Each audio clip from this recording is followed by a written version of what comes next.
A very good morning. Just past 10 by the clock. We are back again with another edition of News on the Hour. Well, over the next 60 minutes, this is your one-stop show for all that matters from the field of politics, business, sports and entertainment. This is your show where we cut all the noise, bring you news as it happens on Ground Zero. I'm Anil Thomas. Let's get started this morning at 10 with the top stories. India and Australia's defence ministers to hold bilateral talks ahead of India-Australia 2+2 ministerial talks. Australia's Foreign Minister Maurice Payne will hold talks with Women and Child Development Minister Smriti Irani.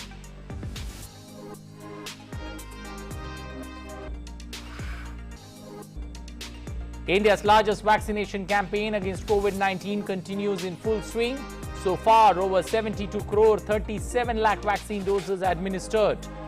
Over 67 lakh 58,000 doses given on Thursday. The U.S. State Department welcomes the first civilian flight carrying U.S. citizens, lawful permanent residents and others from Kabul to Doha.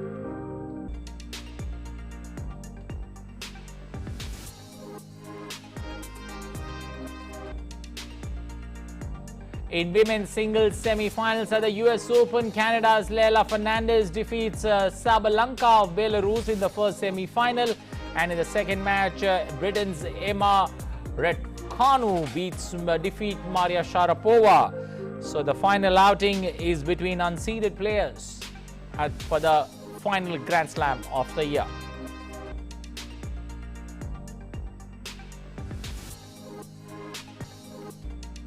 Fifth and final cricket test between India and England will start from today at Old Trafford in Manchester. Visitors India lead the 5-match test series 2-1.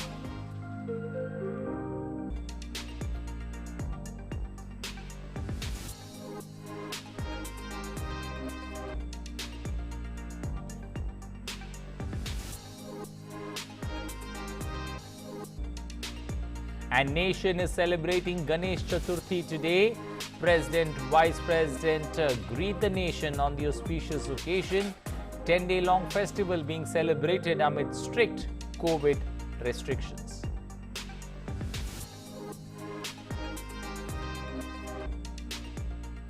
Well, those were the top stories. Now for the stories in detail, starting first up with the 2+2 India-Australia ministerial talks. India and Australia are expected to focus extensively on further ramping up the overall defense and security ties and boost strategic cooperation in the Indo-Pacific region at the inaugural 2+2 ministerial dialogue to be held tomorrow in New Delhi. External Affairs Minister Dr. S. Jaishankar and Defence Minister Rajnath Singh are scheduled to hold the dialogue with Australian Foreign Minister Maurice Payne and Defence Minister Peter Dutton. Australia's Foreign Minister Maurice Payne and Defence Minister Peter Dutton will arrive in India today ahead of the 2+2 ministerial dialogue. In today's engagements, Indian and Australian Foreign Minister, Defence Ministers will hold bilateral meetings ahead of the 2+2. Maurice Payne will also meet the Women and Child Development Minister Smriti Irani. The defence and military cooperation between India and Australia is on an upswing in the last few years. Both India and Australia are part of the Quad or Quadrilateral coalition that was resolved to work towards ensuring a free, open and inclusive Indo-Pacific. Meanwhile, in the 13th BRICS Summit, the heads of Brazil, Russia, India, China and South Africa emphasized on increasing mutual cooperation. The action plan against terrorism was also passed. Prime Minister Narendra Modi has called the grouping a powerful voice for emerging economies in the world. He asked the member groups to ensure that the next 15 years for BRICS are result-oriented. Prime Minister Modi spoke about the potential of the grouping as the voice for the developing world. Your Excellencies, Rashtrapati Putin, Rashtrapati Xi, Rashtrapati Ramaphosa, Rashtrapati Bolsonaro, Namaskar. when leaders of the world's 5 major emerging economies met virtually for the 13th BRICS summit, the agenda was boosting cooperation and helping rebuild economies in times of a global pandemic. The theme this year is BRICS at 15, intra-BRICS cooperation for continuity, consolidation and consensus. This year, India is the chair of BRICS, an acronym denoting Brazil, Russia, India, China and South Africa. As the chair, Prime Minister Narendra Modi laid out the agenda for the summit. He said that though the grouping had achieved a lot over the last 15 years, this was not the time to rest on one's laurels, but to ensure the next 15 years prove fruitful. BRICS ने new development bank, contingency reserve arrangement और energy research cooperation platform जैसी मजबूत संस्थाओं का सृजन किया है। निसंदेह गर्व करने के लिए हमारे पास बहुत कुछ है, मगर यह भी महत्वपूर्ण है कि हम आत्मसंतुष्ट न हो और हमें यह सुनिश्चित करना है कि ब्रिक्स अगले 15 वर्षों में और परिणामदायी हो। The Prime Minister said all 5 nations constitute a powerful voice for emerging economies of the world. This forum has effectively focused global attention on the needs of the developing world. Spelling out the achievements, Prime Minister Narendra Modi said that collective action in the coming days should make the grouping even more relevant. मुझे विश्वास है कि आज की बैठक BRICS को भविष्य में और उपयोगी बनाने के लिए उपयुक्त दिशा देगी। हम महत्वपूर्ण वैश्विक तथा क्षेत्रीय मुद्दों पर भी चर्चा करेंगे।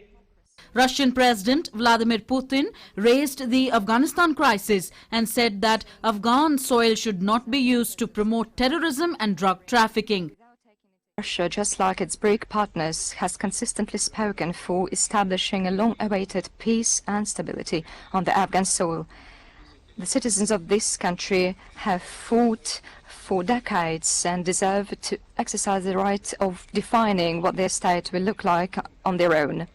Meanwhile, we are all interested in Afghanistan's ceasing to be a threat to the neighbors, so that the Afghan territory would be a source of drug trafficking and terrorism. The other leaders stressed on strengthening BRICS, multilateralism, UN reforms and tackling the COVID challenge. We have made solid progress in various areas of cooperation in the spirit of pragmatism, innovation and win-win cooperation, and we have forged ahead on our common journey of development.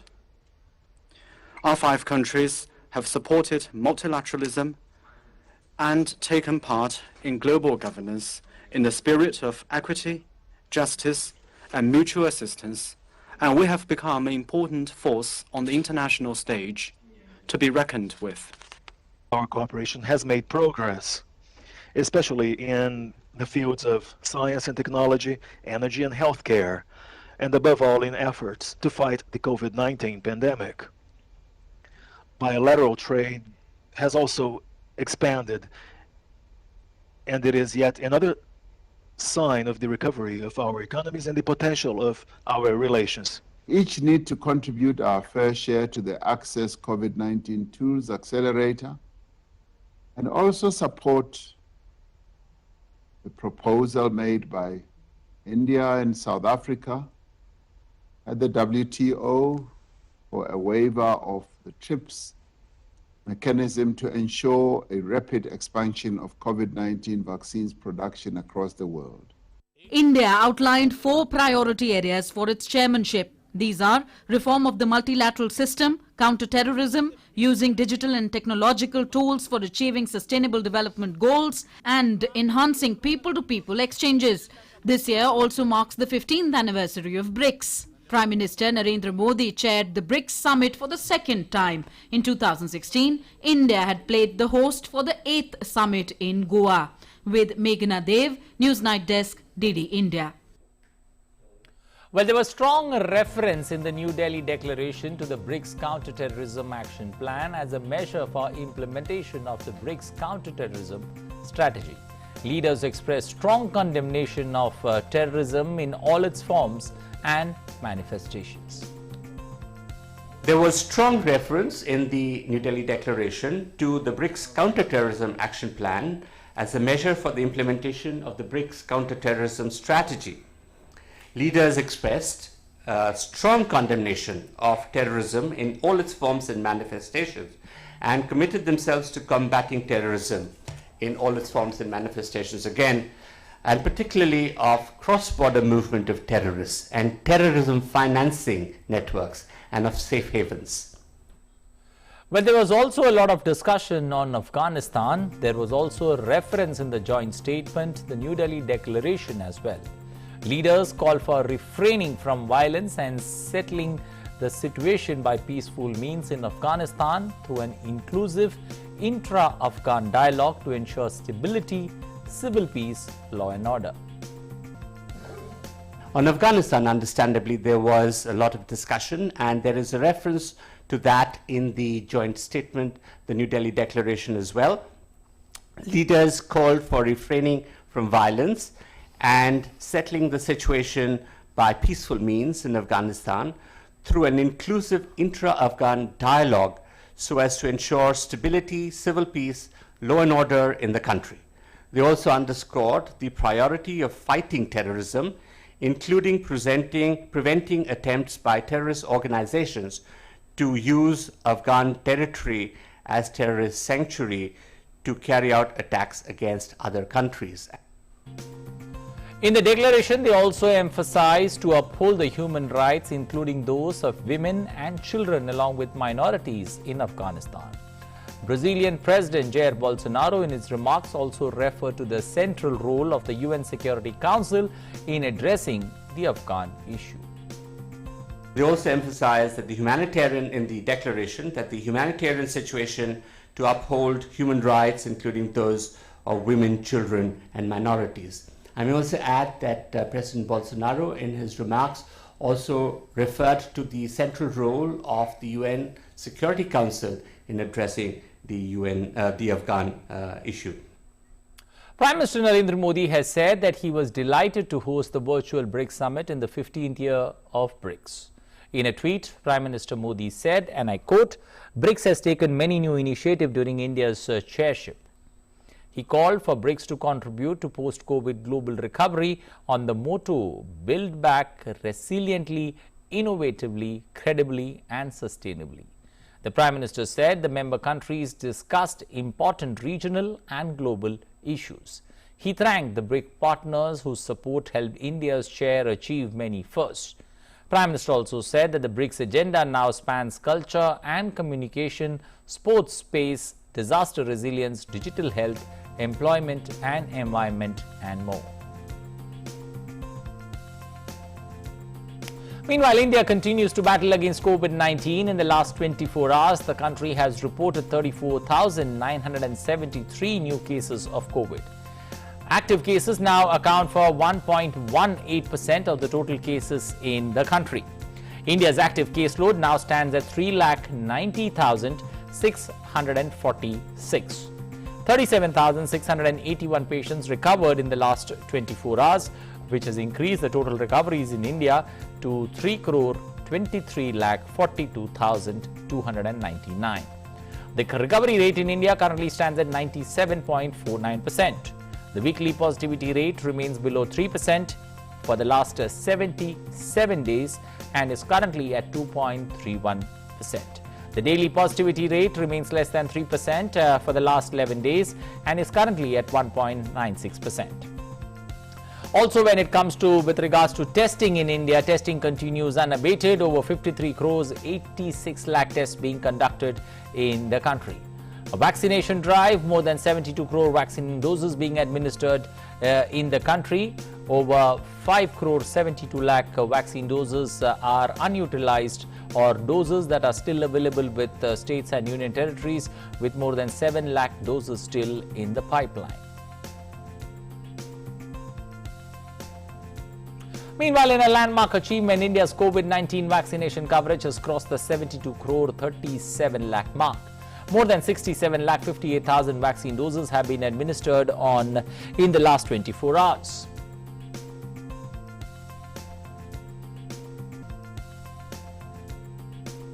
In a major boost to air defense capabilities, Defense Minister Rajnath Singh handed over the first firing unit of medium-range surface-to-air missile or MRSAM system to the Indian Air Force on Thursday at an induction ceremony in Jaisalmer. Rajnath Singh congratulated DRDO, the Indian Air Force, the Israel Aerospace Industries and Indian industries for their synergistic efforts in developing the system. He said the induction of MRSAM system will prove to be a game changer in strengthening India's defense. He further added that this is another step towards self-reliance in indigenous defense technologies. The Defense Minister has reiterated the government's resolve to strengthen the security infrastructure of the country to deal with any challenges arising out of the rapidly changing global strategic scenario. He stated that modernization of the armed forces and building a self-reliant defense industry are being accorded top priority. Stressing on the need for a strong military, he said government is leaving no stone unturned to ensure that security and overall development of the country.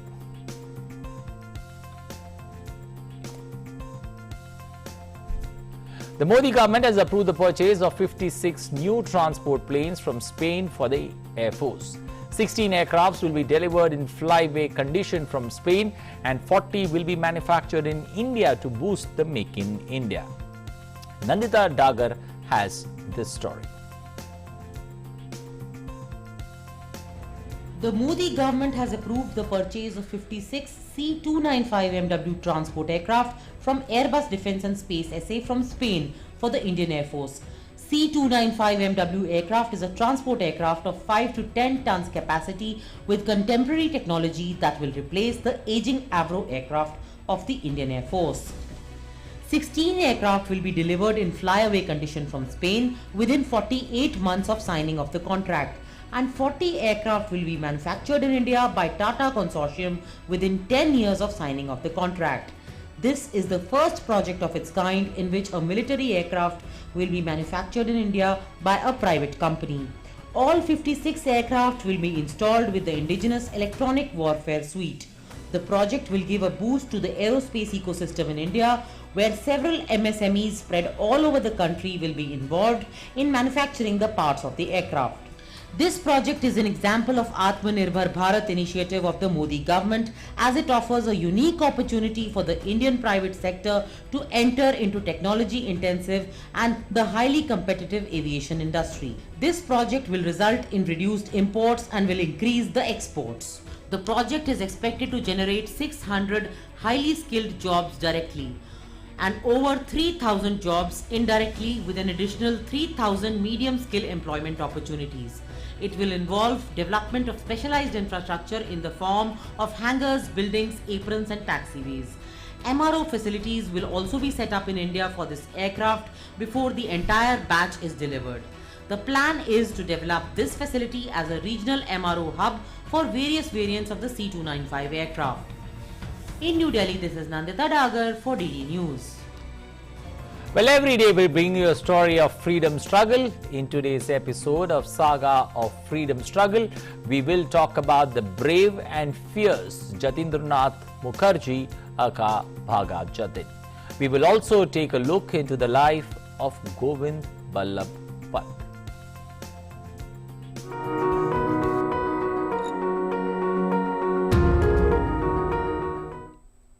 This day in 1915, one of the fiercest freedom fighters of his times, Jatindranath Mukherjee, had the final battle with the British and was martyred.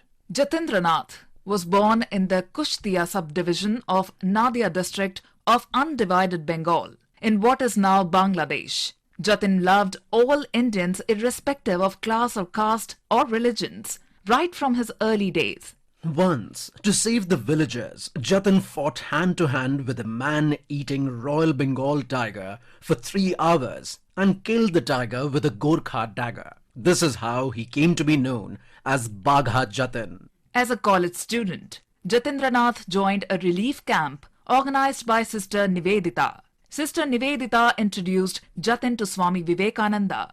Vivekananda instructed Jatin to take up the mission to serve the motherland.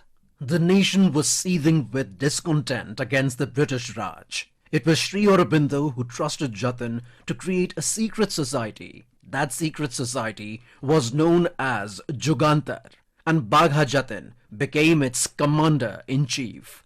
Jatin's clarion call, Amra Morbo, Jogot Jogbe, meaning we shall die to awaken the nation, evoked the currents of Indian nationalism.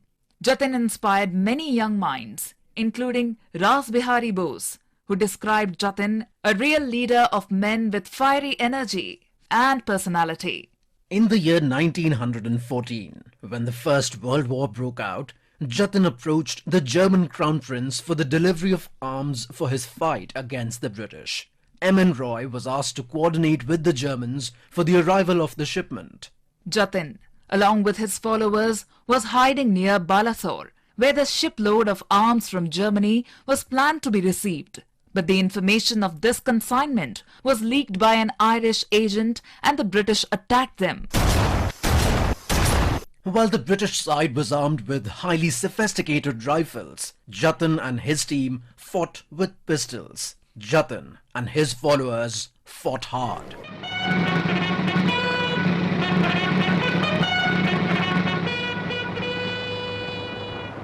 But Bagha Jatin was seriously wounded in the battle, and the next day he succumbed to injuries in Balasore City Hospital. The poet Nazrul Islam hailed the Battle of Balasore as the Haldi Ghat of New India. Balasore Budi Balamer Tir Nabo Bharoter Haldi Ghat Uday Godhuli Ronge Ranga Hoye Uchhichilo Jotha Stupat Anil Gagon Gambud Chhoa Kapiya Uchhilo Nil Achal Astro Bire Chuti Thore Ane Motthu Gagone Kun Pagol আপন বুকের রক্ত ঝলকে পাংশুর বীরে করে লোহিত বিমানে বিমানে বাজে বন্দুকি থর থর কাঁপে স্বর্গভীত দেবকী মাতার বুকের পাথর নড়িল কারায় অকস্মাৎ বিনা মেঘে হলো দৈত্যপুরীর প্রাসাদে সেদিন বজ্রপাত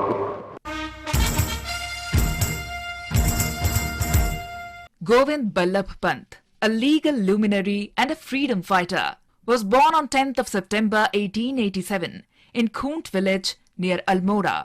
He participated in the protests against the Simon Commission in 1928. Pant was targeted by the police and he sustained severe injuries which prevented Pant from straightening his back for the rest of his life. He was imprisoned many times during freedom struggle. In 1930, Pant was arrested and imprisoned for several weeks for organizing the Salt March. He was again arrested in 1933 and remained in jail for 7 months for attending a session of the Provincial Congress. Again in 1940, Pant was imprisoned for helping organize the Satyagraha, and in 1942, he was sent to Ahmednagar jail for 3 years for signing the Quit India resolution. After independence, Govind Ballabh Pant served as the first Chief Minister of Uttar Pradesh. He left for his heavenly abode on the 7th of March 1961 at the age of 74, while still in office as the Home Minister of the country.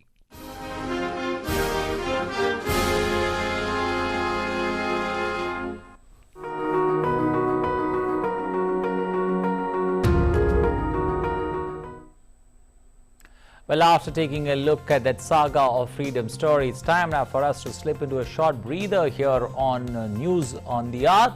Lots more lined up there, from international outlook to sports stories, and lots more to look forward to in the next 30 minutes. Stay tuned with DD India.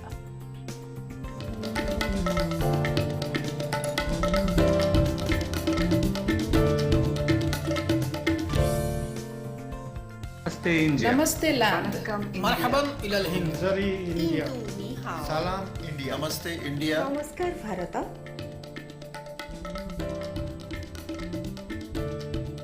Mui India. Nahnu hunud India. Ma Hindi hasti. Salam Hindustan. We are India.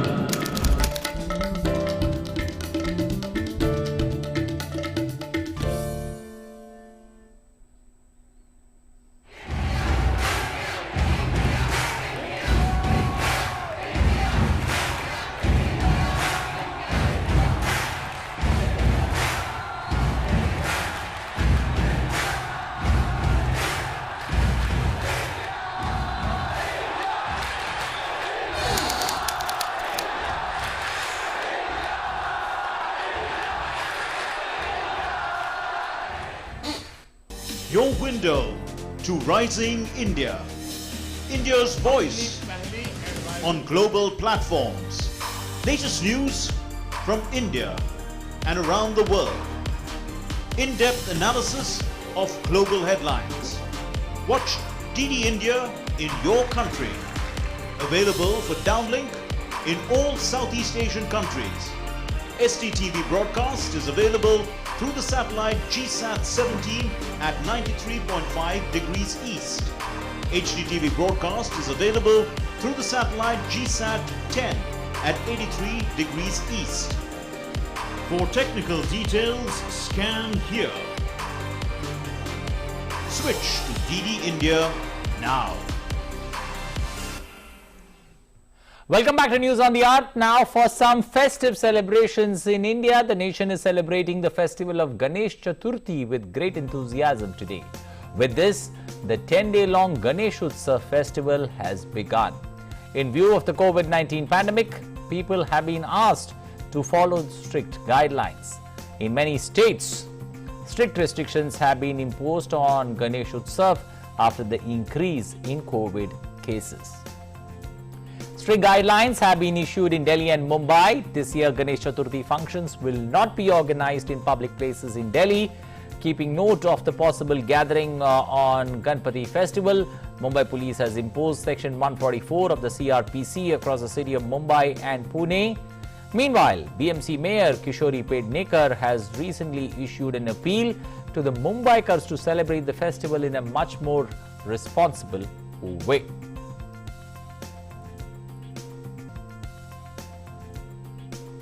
वार्ता विघ्नाची नुरवी पूर्वी प्रेम कृपा जयाची सर्वांगी सुंदर उटिशेंदुराची कंठी झळके माळ मुक्ता फळांची जय देव जय देव.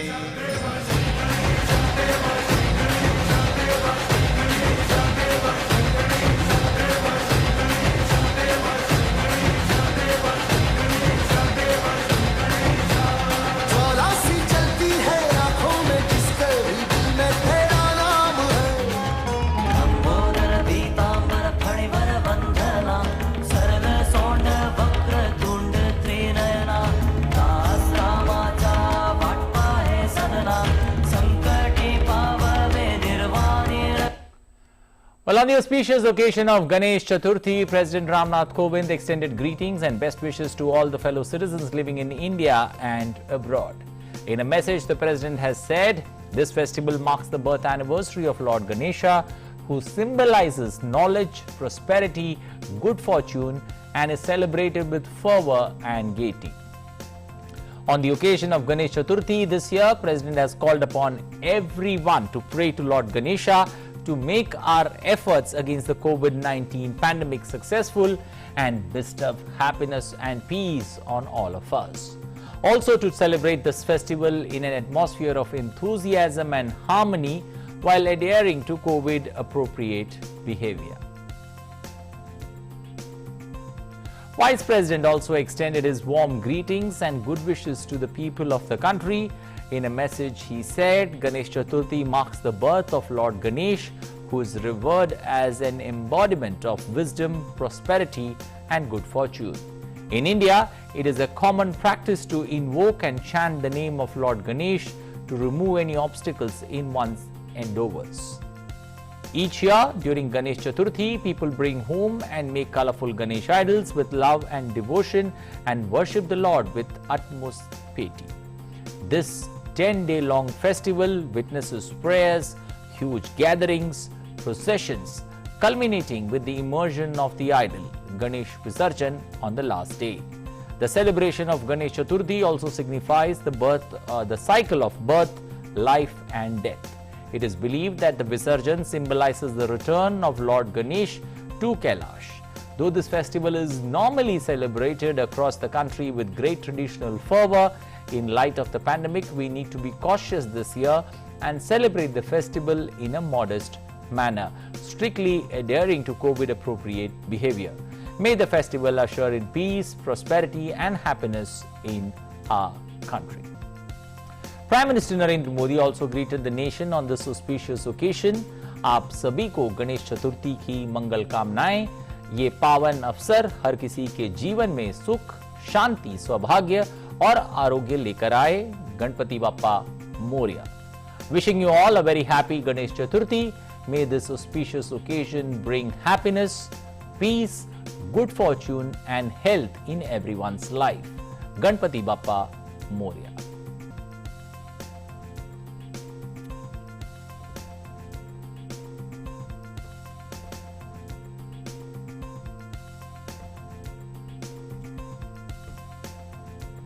Well, to get a perspective of what's happening there on ground zero, especially in the western state of Maharashtra and Mumbai and Pune in particular, we've got our correspondent Shishir Shelar joining us this morning on News on the Hour. Shishir, good morning. Ganesh Chaturthi, greetings to one and all in the bureau and to you and your family there.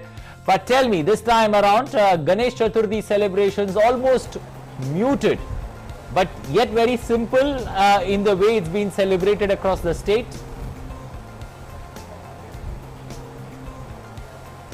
Well, absolutely, Anil. If you look at the situation this time around, and probably celebration is completely different than what we've seen the celebration in a normal time in Mumbai and Maharashtra.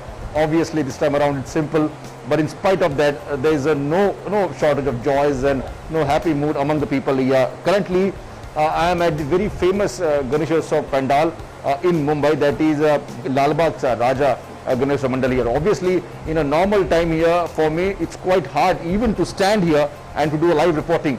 But today, as you can see here, that people have not been allowed to come here. We are showing you this direct pictures from here. It shows that how the people have been following the COVID appropriate behavior.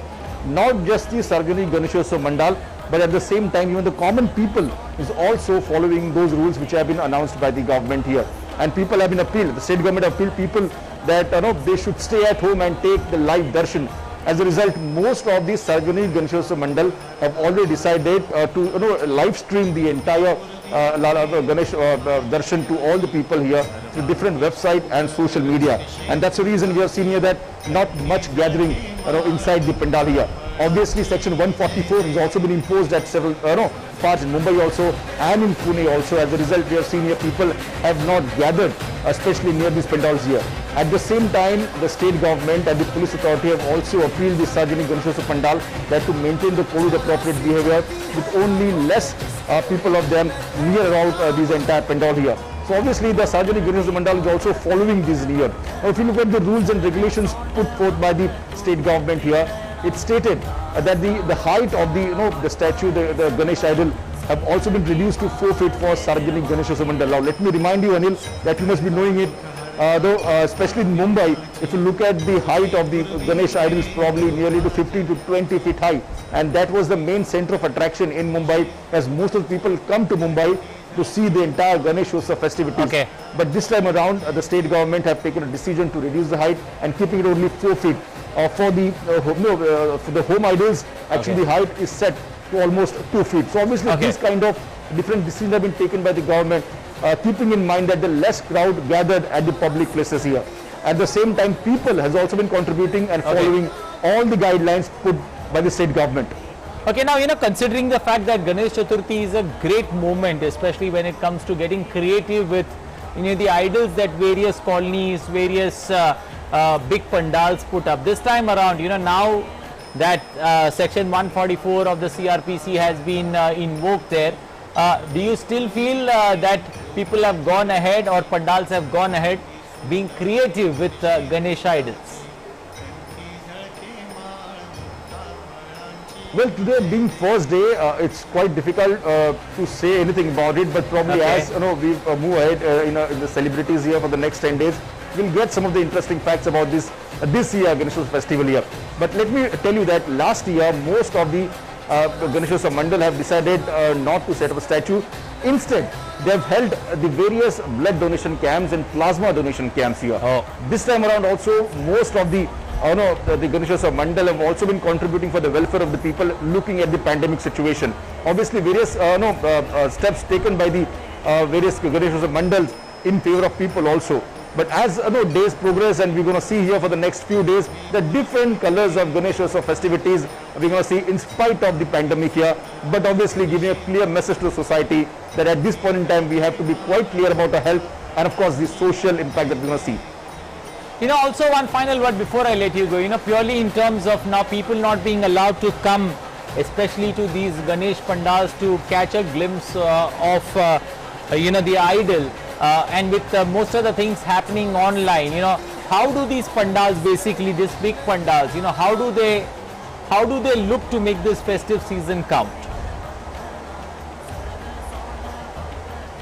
Well, absolutely. As I told you quite early before this live, that this time around the festival is quite different. Okay. As a result, most of these pandals have made some different arrangements. If my camera person could show you some of the cameras here which have been set up by these pandal here. Okay. Now through these cameras, you can see the entire live darshan 24/7 sitting in comfort of your living room. So obviously these kinds of steps taken by the most of the Sadhani pandal here, so that people also can feel that mood here even at the home. Obviously they cannot come here and take a darshan, but they can take a live darshan through the website, through their mobile phone or laptop probably. They can 24/7 they can take darshan. So obviously even for the people we appeal that they should sit at home during this pandemic situation, and if they want to take a darshan, these are different means available for them. Okay. Well, there are different means available for everybody in these present situation that we all are in COVID pandemic. Different ways, innovative ways being found to catch a glimpse of Lord Ganesh there. Thank you and appreciate you joining us, Shishir, joining us from Mumbai. Also take good care of yourself while the celebrations continue for the next 10 days in Mumbai and the western state of Maharashtra in particular, with India and the world also in focus with regards to celebrations. Well, moving forward now to some international stories. Well, the first international commercial flight since the end of last month's chaotic western airlift from Afghanistan arrived in Qatar's capital Doha on Thursday. Around 113 passengers were on board, including US, Canadian, Ukrainian, German and British citizens. Passengers were reportedly taken to Kabul airport in a Qatari convoy after safe passage was agreed. Although international flights have gone in and out with officials, technicians and aid, this was the first such civilian flight since the evacuation, which followed the Taliban's seizure of the capital on August 15th as foreign military forces pulled out. Taliban authorities had agreed to let 200 American civilians and third world nationals who remained in Afghanistan after the end of the US evacuation operation from Kabul airport. Right now we lost everything. We don't know anything about the schools. Banks are closed. Our money is locked in the bank. All of a sudden another government came and they took over. They changed our flags. It's really frustrating and depressing that we see that. But I try to tell my family and people to stay positive. Hopefully they'll bring something good, as the American government is promising and other governments are pushing them to. Well, US Secretary of State Anthony Blinken spoke with the Qatari Deputy Prime Minister and Foreign Minister Sheikh Mohammed bin Abdul Rahman Al Thani and thanked him for Qatar's efforts to assist with the safe transit of US citizens and other evacuees from Afghanistan. Blinken in a tweet said, and I quote, spoke with Qatar's Deputy Prime Minister and Minister of Foreign Affairs and thanked him for Qatar's help in facilitating the departure of US citizens from Kabul. We are grateful for the ongoing support.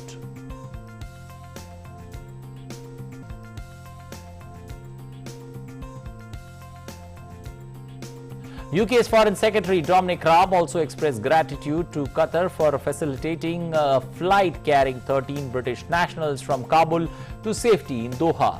He also expressed hope that the Taliban will keep their commitment to allow safe passage for those who want to leave.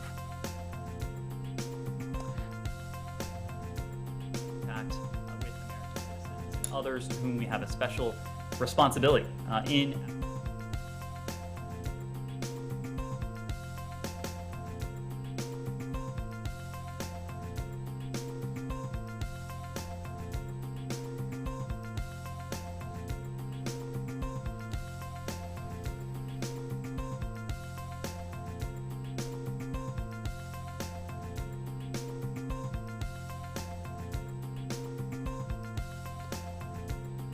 Well, Canada has also confirmed that 43 of its citizens were on the flight, while the Netherlands said 13 of their nationals were on board.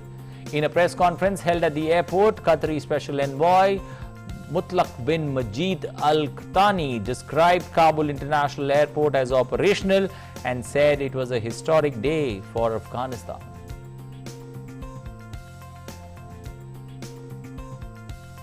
Well, the United Nations Special Envoy on Afghanistan said that the Afghan staff of the body are being increasingly subjected to harassment and intimidation since the Taliban came to power on August 15.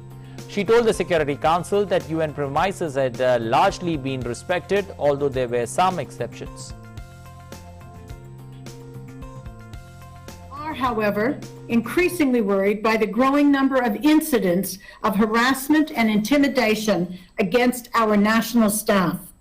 We will continue to do everything possible to support our staff and keep them from harm's way. The UN cannot conduct its work that is so essential to the Afghan people, if its personnel are subjected to intimidation, fear for their lives, and cannot move freely. Meanwhile, senior U.S. diplomat Jeffrey DeLaurentis told the Security Council that members of the Taliban have engaged in reprisals against UN staff throughout the country. He also called on the Taliban to respect the independence and neutrality of the United Nations. We are outraged at reports that members of the Taliban have engaged in reprisals against UN staff throughout the country. This is simply unacceptable. We call on Taliban leadership to ensure Taliban members at all levels comply with their obligations under international humanitarian law and take every action to respect the operational independence and neutrality of the UN and its international and national staff. Meanwhile, Nobel Peace Prize winner Malala Yousafzai has urged the United Nations Security Council to recognize girls' education as a powerful tool for building peace and security. She even asked the Council to protect Afghan women and girls. I urge the leaders at Monday's Emergency Aid Conference to agree to a generous financing package to ensure all Afghan children can return to school as soon as possible. Finally, the UN presence in every region of Afghanistan is needed more than ever. To do this, a strengthened mandate and resources for the UN assistance mission and other UN agencies in Afghanistan are essential. Mr. President, a united Security Council speaking with one voice for girls' education can compel the Taliban to make real concessions. This is vital not only for Afghan women and girls themselves, but for long-term security in the region and our world. The United Nations has warned that the freezing of billions of dollars in Afghan assets to keep them out of Taliban's hand would inevitably spark a severe economic downturn. The body said doing so could push millions more Afghans into poverty and hunger, and the UN Special Envoy on Afghanistan said a way needed to be found to get money quickly flowing to the country to prevent a total breakdown of the economy and social order, and with safeguards to ensure that it is not misused by the Taliban. The US Treasury Department said it is not easing Taliban sanctions or loosening curbs on the Islamist group's access to the global financial system. The International Monetary Fund, that's IMF, has also blocked the Taliban from accessing more than $440 million in new emergency reserves.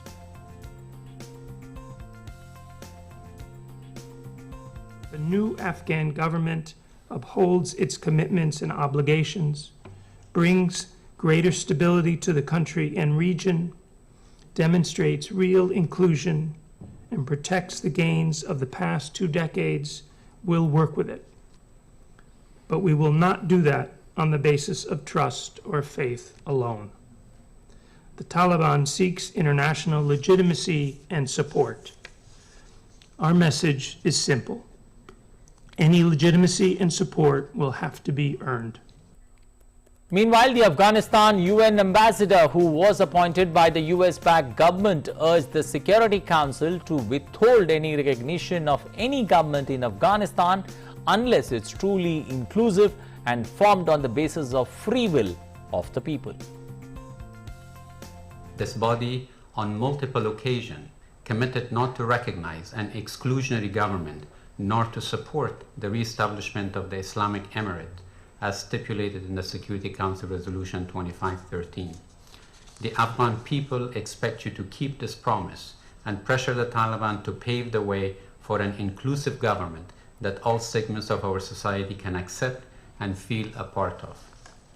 The people's protest in the past few days is a strong message to the Taliban that Afghans of all backgrounds and creeds will not accept a totalitarian system imposed upon them. They demand their freedom and want to have a say in shaping the future destiny of their country. I therefore ask you to withhold any recognition of any government in Afghanistan unless it's truly inclusive and formed on the basis of free will of the people. Well, United Nations Security Council paid homage to the ground zero to mark the 20th anniversary of the 9/11 terror attack. The Indian envoy to the United Nations, Ambassador T.S. Tirumurthy, in a tweet said that UNSC paid homage at the September 11 memorial in New York to lives lost, including many Indians. He further said there are no your terrorists and my terrorists or bad terrorists and good terrorists. We must fight it together. US President Joe Biden spoke with his Chinese counterpart Xi Jinping, and both the leaders had a broad strategic discussion in which they discussed areas where their interests converge and areas where their interest, values and perspective diverge. Biden and Jinping also agreed to engage on both sets of issues openly and straightforwardly. Biden said the discussion was part of the United States' ongoing effort to responsibly manage the competition between the US and the People's Republic of China. Biden even underscored the US enduring interest in peace, stability and prosperity in the Indo-Pacific region and the world, and the two leaders discussed the responsibility of both nations to ensure competition does not veer into conflict. In other international news, a 44-year-old firefighter died while working on the wildfire near the southern Spanish resort of Estepona. The blaze started late on Wednesday evening and had since burned through around 5,000 acres of the densely forested area known as the Sierra Bamja. Over 300 firefighters are working to extinguish the fire, which is yet to be brought under control. Several roads which run alongside the Mediterranean were closed due to the blaze. A total of 939 people have been evacuated from 4 communities in Estepona.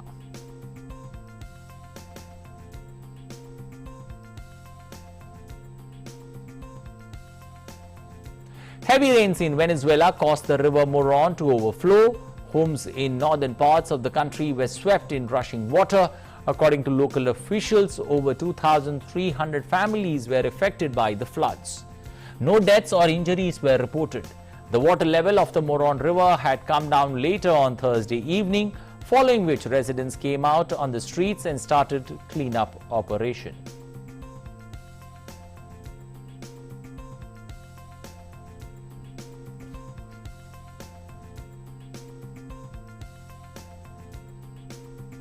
Well, streets in Mexican town Tula have turned to rivers after days of heavy rain lashed the city and floodwaters swept through homes. According to the Mexican government, about 2,000 houses have been damaged due to floods. Residents have lost everything in the disaster, with many local businesses in ruin. The Mexican president has urged residents at risk to seek out shelter.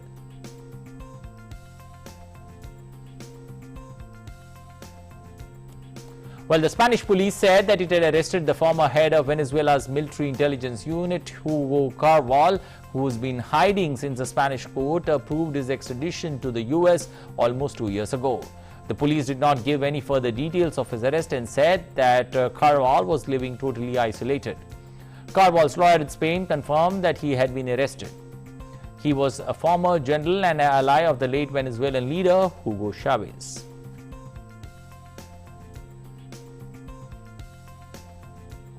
US President Joe Biden announced on Thursday that he is requiring all federal employees to get vaccinated against COVID-19. He said the US Department of Labor will issue a rule requiring businesses with more than 100 employees to have their workers vaccinated or tested weekly. The new measures are part of a broader, more aggressive attempt to get Americans vaccinated amid a surge in COVID-19 cases. Despite a full-throttle campaign by the Biden administration urging all eligible Americans to get their free vaccines, just over 53% of Americans are fully vaccinated.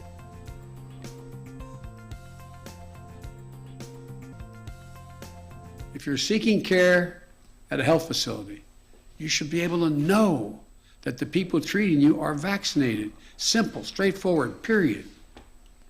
Next, I will sign an executive order that will now require all executive branch federal employees to be vaccinated, all.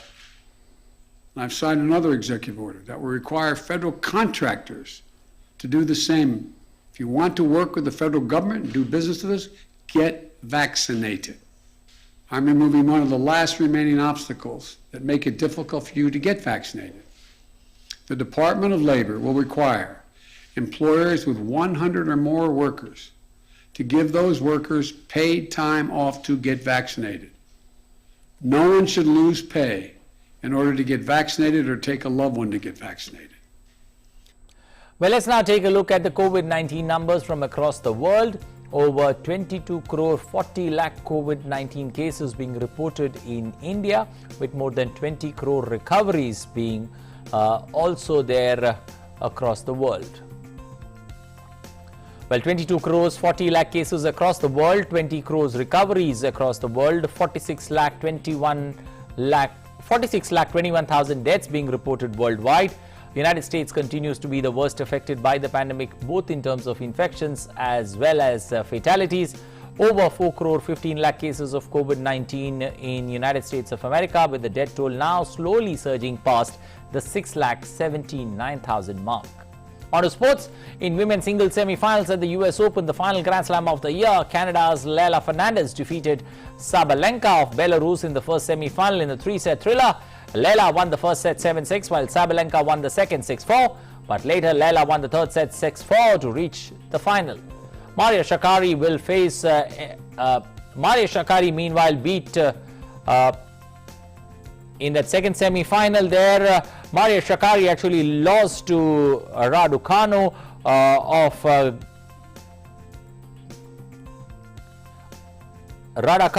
in straight sets, 6-1, 6-4 there. So it's going to be an outing for the women's singles final between two unseeded players. Leila Fernandez taking on Raducanu from Great Britain.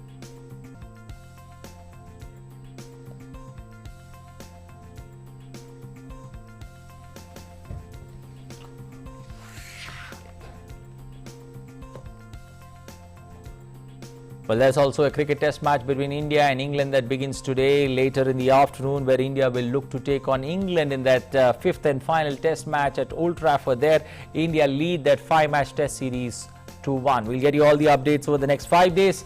And before we end this edition of News on the Hour, we leave you with a wonderful visual.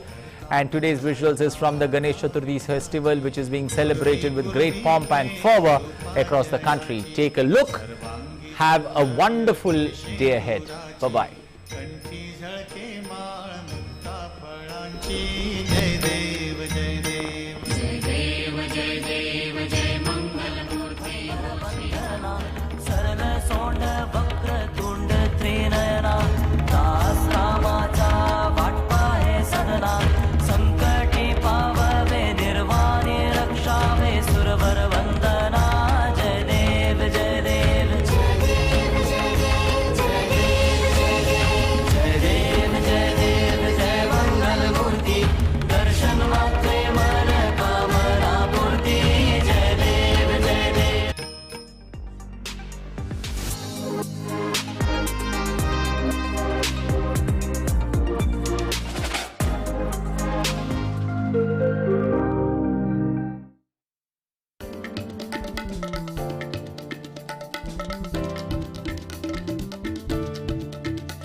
The The changing world of news.